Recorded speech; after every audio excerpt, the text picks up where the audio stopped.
Video Malegaon का है। देख सकते हैं आप रात के वक्त हाईवे पर अब उसकी वाइफ है कि माशूका है, कौन है हम कुछ इस बारे में कह नहीं सकते। किस तरह आगे बैठा कर जो है कहना चाहिए इश्क व आशिकी के मामला चल रहे हैं और ये गाड़ी चला रहा है। अगर बाजू में से कुछ कोई जरा सा कहना चाहिए टच हो जाए तो ये एक्सीडेंट हो सकता है, आगे कोई गड़ा आ जाए एक्सीडेंट हो सकता है, किसी भी वजह से एक्सीडेंट हो जाता है।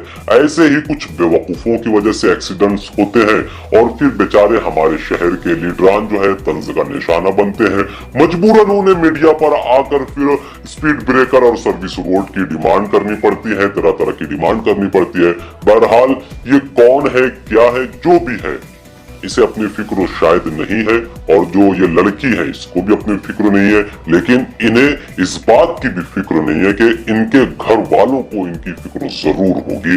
बहरहाल जहां तक उम्मीद है कि हो सकता है कि आजकल 2-4 दिनों में पुलिस जो इन तक पहुंच जाए और फिर इनके साथ जो कुछ होगा वो तो होने वाला है। बहरहाल इस तरह के मामला तो नहीं होना चाहिए।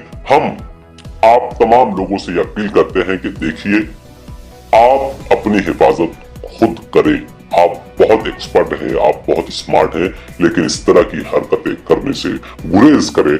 आप अकेले की वजह से आपकी पूरी फैमिली, आपकी खानदान, आपके माँ बाप गम का शिकार हो जाते हैं, पूरी जिंदगी पछताते हैं और पूरी जिंदगी आपकी यादों में गुजर जाती है। तो इस बात का जरूर ख्याल रखें, ईद की खुशियां मनाएं, आप इश्क आशिकी करें, आपकी बीवी है, वाइफ है, जो भी है, ये तमाम मामला की एक हद, एक लिमिट होती है, जगह होती है, वक्त होता है, उस हिसाब से जरूर करें। इस तरह की उटपटांग हरकतें ना करें।